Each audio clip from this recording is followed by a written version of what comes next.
રાજકોટમાં ભગવતીપરાના રહેવાસીઓને લઈને આજે આમ આદમી પાર્ટીના અગ્રણીઓ અને કાર્યકર્તાઓ મનપા ખાતે રજૂઆત કરવા ગયેલા ત્યારે મનપા કચેરીમાં હોબાળો થતા પોલીસ અને આમ આદમી પાર્ટીના કાર્યકરો વચ્ચે ઉગ્ર બોલાચાલી બાદ મામલો બીચક્યો હતો અને પોલીસે ટોળાને કાબૂમાં કરવા માટે લાઠીચાર્જ શરૂ કર્યો હતો।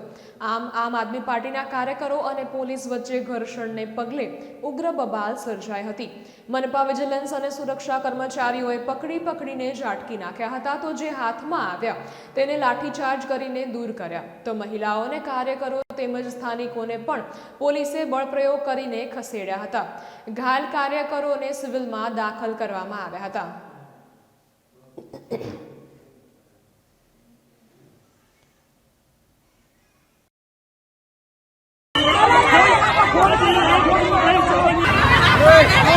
કરી મોકલી દેવામાં આવ્યા છે।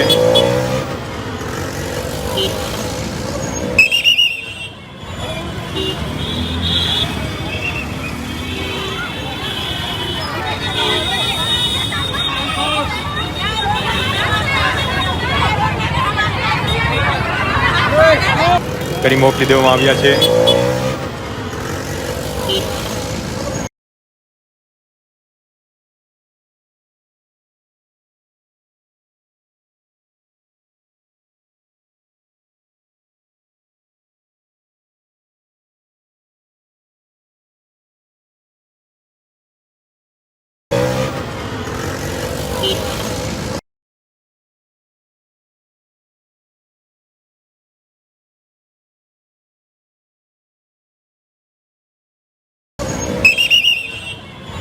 આજરોજ કોર્પોરેશનને કમિશનર સાહેબને જાણકારી આપવા માટે આવ્યા છીએ કે જે ભગવતીપરાના નીચાણવાળો વિસ્તાર છે એ વિસ્તારના લોકોને નોટિસ આપવામાં આવી છે। આજરોજ 4 દિવસમાં તમારા મકાન ખાલી કરી નાખવાના। 70 વર્ષથી લોકો ત્યાં સ્થાનિક રીતે રહે છે, મ્યુનિસિપાલિટીને વેરો પણ ભરે છે। હવે તાત્કાલિક અત્યારે આ પરિસ્થિતિમાં કોરોનાની કોવિડની પરિસ્થિતિમાં કહી શકાય ને કે એ લોકો તાત્કાલિક ક્યાં વ્યવસ્થા કરે, ક્યાં સામાન નાખે, જે કમિશનર સાહેબને રજૂઆત કરવા માટે આવ્યા છીએ।